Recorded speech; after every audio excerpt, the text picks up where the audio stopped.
Bonjour, je m'appelle Ludoc, vous connaissez sûrement pas ma tête mais vous avez sans doute déjà vu mon travail. Des pubs avec Neymar, des clips pour Snoop Dogg ou encore des vidéos sur YouTube avec le studio Bagel. J'ai réalisé plus de 300 vidéos sur YouTube qui ont cumulé plus de 1 milliard de vues. Et je vais vous raconter aujourd'hui ce que ça fait d'être homme de l'ombre de ce genre de projet. J'ai commencé à filmer mes Playmobil, j'avais peut-être 10-11 ans. J'avais piqué la caméra de mon père et je filmais du stop motion un peu à l'arrache que je montais avec un magnétoscope. En fait, j'ai essayé d'avoir un rendu pro avec pas grand-chose. Par exemple, pour le son, j'avais accroché mon micro au bout d'une rallonge de peinture pour pouvoir faire une perche. Ce genre de conneries. La première fois que je me suis rendu compte que ce que je faisais avait du sens, ou en tout cas pouvait marcher, c'était au lycée. J'ai diffusé un petit court-métrage qui devait faire 10 minutes dans l'auditorium. Et j'ai vu donc tous mes potes qui rigolaient à ce que je faisais. C'était la première fois que je découvrais en live les réactions à mon travail. Et à ce moment-là, je me suis dit, ce que je fais, ça peut marcher. Je peux en faire quelque chose dans ma vie. Quand j'ai voulu être réalisateur, je me suis dit, il y a plusieurs manières de faire, mais on m'a expliqué qu'il fallait surtout aller dans certaines écoles. On m'avait parlé de Louis Lumière, de la Fémis. J'avais commencé un BTS audiovisuel. Et très vite, en fait, je me suis rendu compte que je m'ennuyais un peu pendant les cours, que c'était un peu lent et du coup, je tournais énormément à côté. Donc, comme ça commençait à marcher, que je commençais à trouver des clients, que j'ai pu monter ma boîte de prod très vite, je me suis dit que ça servait à rien de continuer à faire des études. Et ça a marché comme ça, en fait. Le premier truc qui m'a fait connaître, c'était un clip, une parodie de Gare au con de Coxy. C'était en 2007 et on avait entendu ce son sur un MySpace, on en est là. Il n'y avait pas encore de clip, donc on s'est dit on aime trop l'instru, elle est chambée. Le son est marrant, il y a moyen de faire un truc cool. Et on avait tourné à côté du jardin de Luxembourg. Pour créer un travelling, on avait pris une planche de bois sur des roues de skate avec des tubes PVC. Et ce qui est très drôle, c'est qu'on tourne le clip et un mois après, on se rend compte que la musique a été signée, je crois, chez Universal. Mais du coup, pendant 1 mois ou 2 mois, à la radio était diffusé le son. Donc tous les gens qui entendaient le son à la radio cherchaient le clip sur Internet et tombaient sur nous. Et Coxy, en fait, a mis, je crois, 3 à 4 mois avant de faire le clip officiel. Et je crois, elle en parlait en interview, elle disait qu'elle commençait à en avoir un peu marre que tout le monde lui cite notre parodie. Pourquoi c'est ces deux couillons qu'on voit à l'image dès qu'on cherche ça sur Dailymotion sur YouTube. Donc on s'est fait connaître un peu comme ça. Ça nous a permis de créer une petite communauté pour derrière faire des projets, plus des courts-métrages, des petites parodies, des trucs un peu à nous, sans forcément aller piquer les sons des autres. Mais à cette époque-là, on peut pas encore gagner sa vie sur YouTube, en tout cas on peut pas trouver de budget. Et du coup, on monte notre boîte de prod. Je réalise beaucoup de clips. Je me retrouve aussi à faire beaucoup de télé. J'ai réalisé des portraits pour Secret Story 2, des bandes annonces pour The Voice, pour Danser avec les stars. En fait, moi, j'aime pas me voir, j'aime pas forcément ma voix, j'aime pas forcément ma tête. Je préfère rester derrière la caméra, vraiment manipuler mes acteurs, toucher à la lumière, faire tous mes trucs. Ça m'a toujours fasciné, les coulisses, les making-of, tout le travail des réalisateurs, justement, d'arriver à raconter une histoire avec les images. Et moi, ça a toujours été mon truc, je sais pas jouer, je sais pas me montrer, donc je préfère être justement dans l'ombre. Mais forcément, quand tu commences à travailler avec des gens un peu connus, tu peux te retrouver dans des situations improbables. Je me souviens d'un tournage, j'ai fait un clip pour Snoop Dogg, et pour Jean Rock. Alors j'avais 19 ou 20 ans à l'époque, donc c'est très particulier de te retrouver face à Snoop Dogg et de devoir lui expliquer. Mais c'est là où j'aime beaucoup l'école américaine parce que du coup, la plupart des Américains avec qui j'ai bossé se foutent de ton âge, te disent ok boss et font les trucs. Je me souviens qu'à un moment donné, je suis dans les hauteurs de Saint-Tropez et je veux faire un plan de Snoop Dogg, c'est en mode coucher de soleil, un plan serré de Snoop Dogg. Et j'ai une petite tête qui s'avance, qui est le manager de Snoop Dogg, qui me dit à l'oreille, Snoop, on le met jamais seul, donc tu élargis ton plan et tu rajoutes 2 mannequins autour.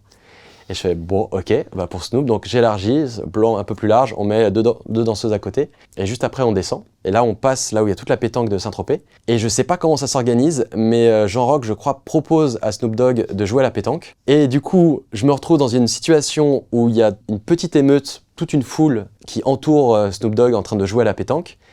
Et moi, je me mets en plein milieu pour filmer la scène, pour me dire ça fera des belles images pour le clip. Sauf que ce que j'avais pas prévu, c'est qu'il y avait beaucoup de journalistes, mais j'avais aucun style, j'étais en pantacourt, à porter ma caméra, et je me suis retrouvé donc en couverture de Nice Matin comme ça. Le problème du clip par exemple, c'est que en tant que réalisateur, tu arrives avec une idée, tu la proposes, les gens aiment bien ou les gens aiment pas, mais en tout cas tu pars sur un projet, tu fais ton montage, tu l'envoies, et il va y avoir l'artiste qui va donner son retour, la maison de disques, le manager de l'artiste, le pote de l'entourage de l'artiste, et au final tu as un truc qui ressemble pas trop à ta vision première. Et un peu la même chose en télé. Quand je me suis rendu compte que sur Internet, on pouvait commencer à avoir du budget pour faire des choses, j'ai envie de revenir là parce que je me sentais beaucoup plus libre. En 2011, YouTube finance plusieurs chaînes aux États-Unis. Ça marche plutôt bien pour avoir du contenu original. Et ils font la même chose en 2012. Ils lancent un appel d'offres avec plusieurs boîtes de production. Et je me souviens qu'on fait 1000 réunions. On cherche le nom. On avait un petit délire autour du mot bagel. Et du coup, Bagel Studio Bagel, ça avait du sens. Après, on a fait un logo chez Monsieur Poulpe. Je me souviens, on avait dessiné, pareil, ça partait dans tous les sens. J'avais fini par faire un bagel avec un trou au milieu qui formait un sourire. J'avais rajouté un croc juste au-dessus pour faire un peu Apple, pour le côté geek. Avec du recul, tout est nul. Mais ça marchait plutôt bien. Le challenge du Studio Bagel au début, c'était de proposer aux comédiens de faire des trucs qu'ils ne pouvaient pas faire chez eux. Parce que les gars, ils avaient chacun leur chaîne perso, donc ils pouvaient continuer à faire leur contenu à eux. Et quand ils venaient et quand ils proposaient des idées au Studio Bagel, on essayait d'avoir un truc qui, esthétiquement à l'image, était un peu plus fou, était un peu plus ambitieux.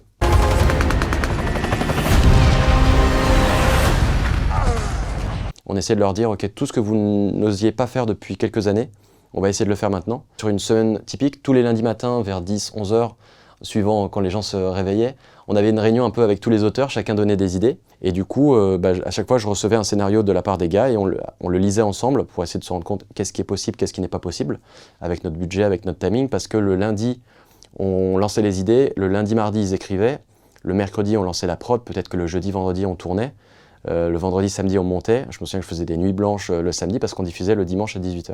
Donc c'était des grosses semaines comme ça, on essayait de balancer une vidéo par semaine.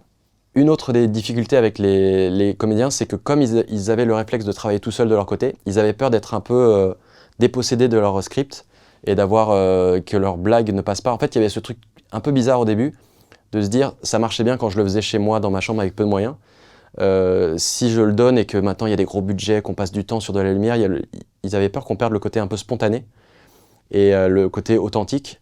Et moi, c'était un peu mon travail de leur prouver que c'est pas parce que l'image est belle, c'est pas parce qu'on va passer du temps sur un plan, c'est pas parce que le plan va être avec un joli mouvement en travelling avant, qu'on va essayer de bosser ou de répéter plusieurs fois la scène, qu'on va perdre en humour. Au contraire, on va pouvoir justement installer plus facilement un contexte, un genre, pour amener plus facilement une chute. C'était un peu mon travail au début de pouvoir les rassurer là-dessus, leur dire on peut faire des choses drôles et on peut les faire aussi belles et bien. Et justement, j'essayais de trouver plein de références un peu qui pouvaient exister au cinéma, comme les films de Edgar Wright, par exemple, les Hot Fuzz, Shaun of the Dead, qui sont des films ultra réalisés, mais qui sont pourtant très drôles. I'm so sorry, Philip. Then we grab Mum, we go over to Liz's place, hole up, have a cup of tea, and wait for all this to blow over. En fait, le Studio Bagel, c'était un peu, pour eux, mais aussi pour moi, le début de... On devenait professionnel, en fait. On apprenait un peu à travailler avec les autres. Et en fait, très vite, comme ils ont vu que ça pouvait fonctionner, qu'on pouvait avoir des trucs qui pouvaient être très produits, mais pourtant très drôles, bah là, après, on a pu ouvrir les vannes et beaucoup s'amuser.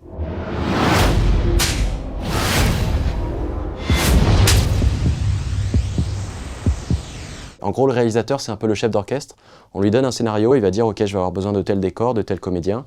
En montage, j'aurai besoin de telle musique, de telle lumière, de tel accessoire, de tel stylisme. Je vais essayer de mettre en image tout ça. » Moi, ce que je disais aux gars quand ils écrivaient, c'était « Ne te contrains pas, ne pense pas au budget, ne pense pas à la réal, juste écris ce que tu as envie de faire. » Et derrière, on trouvera justement des bidouilles pour essayer d'avoir ce rendu-là. Et du coup, un des challenges des gars, c'était vraiment d'écrire des trucs les plus improbables possibles et de voir si j'allais réussir à le rendre à l'image. Et par exemple, je me souviens d'un script que Kemar avait écrit qui était l'ultime recours. Et il expliquait, il disait, et donc là les gars rentrent dans un hélicoptère, dans un vaisseau spatial, et il mettait entre parenthèses dans le script, plan swagué à la Ludoc. Parce qu'en fait, plutôt que d'expliquer, il se disait juste, bon bah voilà, Ludoc, on lui donne le truc, il se démerdera. On voulait avoir un décor de NASA, on voulait avoir un décor d'hôpital, on voulait avoir un décor d'hélico. Et à l'époque, on avait été racheté par Canal+, donc on pouvait tourner à Canal+. Et du coup, le challenge, c'était de trouver à Canal+, tous les décors. Donc la NASA, on est allé dans la régie de Canal+, dans tous les écrans qui normalement diffusent des images de foot, des images de JT. On a diffusé plein d'images d'espace, de statistiques, de chiffres un peu improbables. Les couloirs d'hôpitaux, on a filmé ça dans les couloirs blancs de Canal+. Et à un moment donné, moi je cherchais mon hélicoptère et je marche dans un couloir et je vois, je sais pas pourquoi, et j'ai toujours pas l'explication, des bonbonnes de gaz qui sont derrière une grille, dans un couloir de Canal. Et je le vois, je lui dis, putain, c'est assez stylé. Peut-être qu'en plan très très serré, et en faisant trembler la caméra, ça peut faire la blague. On pose Kemar sur la grille, et en fait, en plan très serré qui était cadré ici, on peut avoir l'impression qu'il est dans un hélico. Et...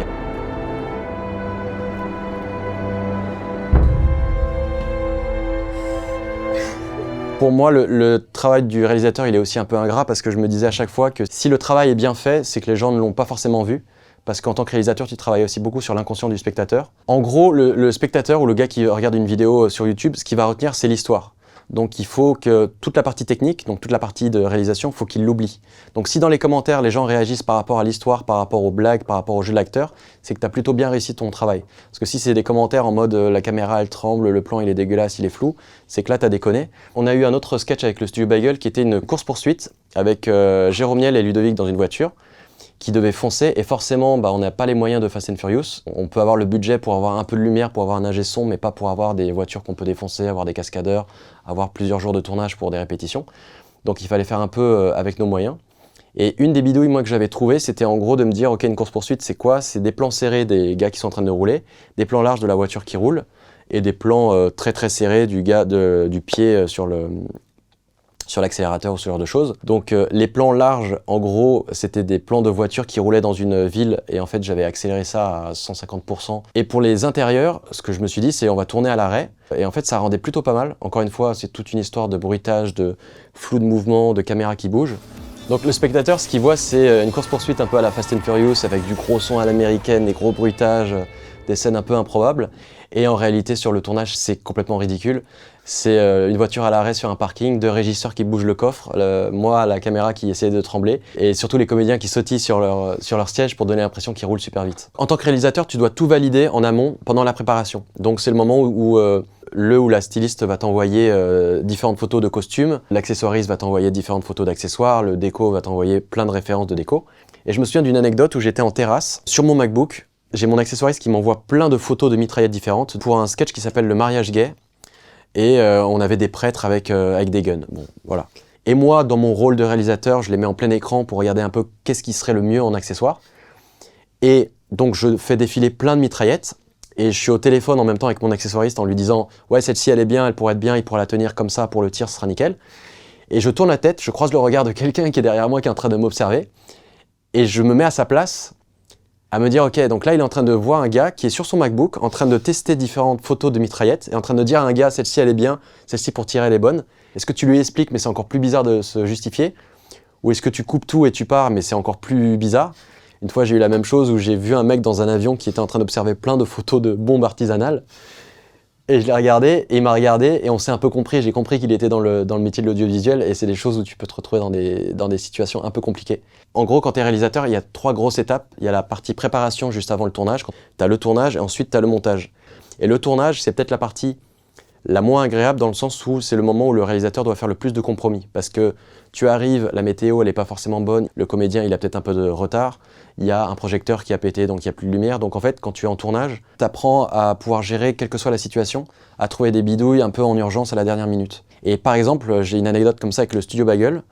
On devait faire une vidéo autour du film Diversion avec Margot Robbie et Will Smith. Et du coup, on a été contacté pour faire une vidéo avec eux. On a mis 2 mois à écrire un scénario où dedans, on pouvait inclure une petite scène avec Margot Robbie et Will Smith. Et donc on passe 2 mois, on l'écrit, c'est enfin validé. On prend le train pour Londres parce qu'en fait, ils vont passer une journée où pendant une journée, ils vont être dans un hôtel et ils vont passer d'une chambre à une autre pour aller voir les médias français, les médias italiens, les médias, tous les médias européens. Et du coup, il fallait être ultra prêt. Donc on arrive la veille, le matin, on installe tout, on place la lumière, on fait des tests avec des doublures, avec les producteurs, les clients, on les place. Là, ça sera Will Smith, là, ça sera Margot Robbie. J'ai une scène avec Margot Robbie et Kemar, une scène avec Will Smith et Ludo, et une autre scène où les 4 se rencontrent, se disent bonjour et basta. Donc j'ai 3 scènes à tourner. Tout est prêt. À 14h, on a donc Margot Robbie et Will Smith qui arrivent, donc déjà très impressionnant. Je les briefe très rapidement sur ce qu'ils doivent faire. On se dit, on commence par la première scène où ils rentrent dans la chambre, ils disent bonjour et après ils repartent. Très bien, ça tourne. Ensuite, ils repartent, ils rentrent dans le couloir. Je coupe, je me dis, ok, elle est trop bien, on la refait. Sauf que Margot Robbie et Will Smith ne reviennent pas. Je fais, qu'est-ce qui se passe? Je vais à la porte, j'ouvre la porte, je tourne la tête à gauche, il n'y a plus personne dans le couloir. Je tourne la tête à droite, il n'y a plus personne dans le couloir. Et ils sont jamais revenus. On avait 20 minutes avec eux, ils ont dû passer 2 minutes avec nous. Alors je pense qu'il y a eu une incompréhension, et j'ai dû parler dans un anglais horrible, mais du coup on les a perdus. Et en fait, donc on est rentré à Paris, alors qu'on avait écrit tout un scénario pendant 2 mois. Les seules images que j'avais, c'était Margot Robbie et Will Smith qui font un hug et qui disent bonjour à Ludo et Kemar. Dans le train de retour, on s'est dit, ok, bah va quand même falloir livrer la vidéo, donc va falloir écrire un truc avec ce qu'on a tourné. Et du coup, on a tout réécrit. L'idée qu'on a eue, c'est, ok, Will Smith et Margot Robbie viennent et se disent des bonjours, font des hugs à l'américaine. Ce qu'on va rajouter, ce qu'on a réécrit, c'est qu'en fait, au moment où ils se rapprochent, va y avoir la main de Will Smith qui va cacher un truc dans la veste de Ludo, la main de Margot Robbie qui va écrire un truc sur le cou de Kemar. Et pour faire ça, on a filmé des doublures. Donc en fait, à chaque fois que vous voyez un plan large de Will Smith et Margot Robbie, c'est vrai. Et à chaque fois que vous voyez des plans serrés d'une main ou d'une épaule, bah, c'est des doublures. Là, c'est Will Smith et Margot Robbie, et là, c'est une doublure. Et ça, c'est le genre de bidouille où t'as beau avoir 2 mois de préparation, d'avoir du budget, tu sais jamais ce qui peut t'arriver, et tu dois quand même improviser et te dire, ok, bah on n'a pas le choix, on a ça, va falloir qu'on réécrive tout pour que ça marche. Bonjour. Hi, nice to meet you. Un des pièges de travailler avec des gens qui sont très connus, des gros youtubeurs, c'est que du coup tu as tendance à faire beaucoup de vues, mais tu sais jamais vraiment si c'est pour ton travail de réalisateur. Parce que du coup tu postes une vidéo, elle va peut-être faire 1 million, 2 millions en 24 heures. Les gens dans les commentaires sont tous, ils adorent tous, mais tu sais jamais s'ils adorent parce que il y a une tête d'affiche ou il y a un youtubeur qu'ils aiment bien dedans, ou si c'est parce que la vidéo est bien réalisée. Et donc tu as tendance à te remettre un peu tout le temps en question.